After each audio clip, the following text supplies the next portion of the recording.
But there are lots of things already on my website, marcsiegelmusic.com, for you guys to digest. And this in particular lesson is about the CAGED system. And let's get started. The CAGED system, very, very important thing. One of the most important things I've ever learned as far as putting the guitar together for me. The whole neck of the instrument. Alright. God bless, and thanks again. Here's the C form.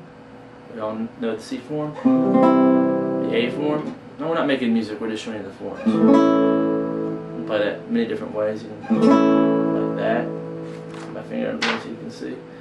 I'm borrowing these two and pressing that one. You can do it with these three. Do it with these three. Do it with just one finger. Okay. Alright, anyways. Enough on the A. So we have the C form, starting over again. We have the A form, we have the G form. And of course there's many different ways to play G as well. C-A-G, right, we're spelling CAGED. After that we have the E form. I'm just using major chords, they could be minor, but we're using major. And then the D form. I'm playing the D with these three inner fingers, but more commonly played like this. You can even bar it. Okay, lots of different ways to play these chords. The idea of the CAGED system is to take these chords and then make them movable. So I guess the first thing that we do is we play each chord, and then we play then we move it up. You see, as you move it up the neck here, hand and frame, I no longer am getting a chord. I mean, it's a chord, of course, but it's not the same quality. I have to bar. So here's the C bar. Now that's not a C chord I'm playing. The root here is, won't be C sharp or D flat. Then I can just move that up. Now we have a movable chord. So there's the idea of the C movable form. Here's the A movable form. You might be familiar with this one.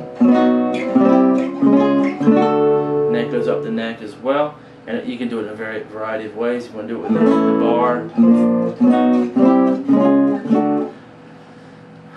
I recommend that you practice things all the way up as far as you can go and all the way back, and just take your time to get every string to ring.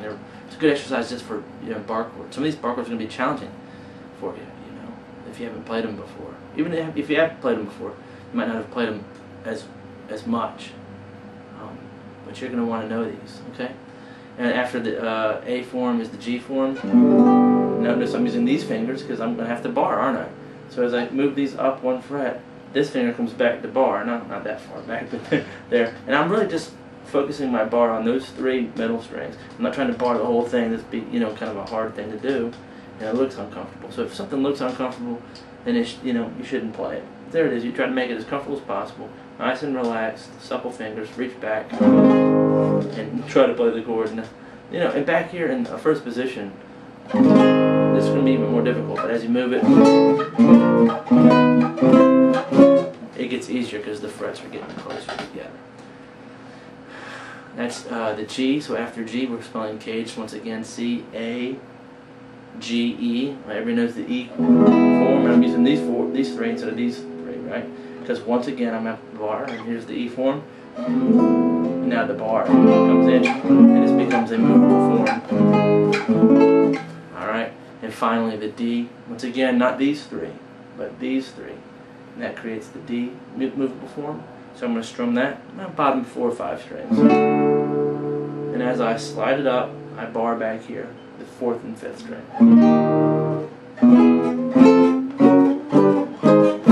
And we have the forms.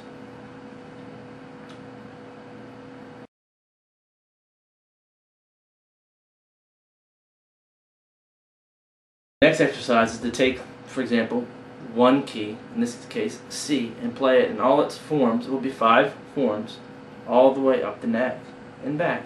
So you're connecting all the C's. Okay? So here's our first C. Okay, we can't play any C's further back because there's no more room. Our first one is right here. So after C, we have the A form. So we go to the A form. Remember, we're spelling CAGED. So from C to A goes this chord, or you can do the bar, same chord, right? And then, you know, that kind of built on the C from the other position. It's got that note in it. It's the same, the root note there. And then we move that C form up to the next position, which is a G, right? C, A, G. We're still spelling CAGED again. C, A, G. And this time, we're taking those three of that chord and placing it in this new chord. So we're building it on the other chord. And there's that chord. That's our G form. And then after G, C, A, G, E, we come to our E form.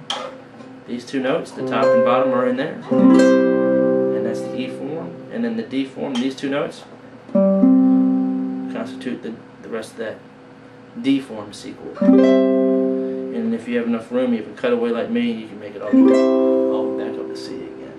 Okay? C, now going to go backwards. D, E, G,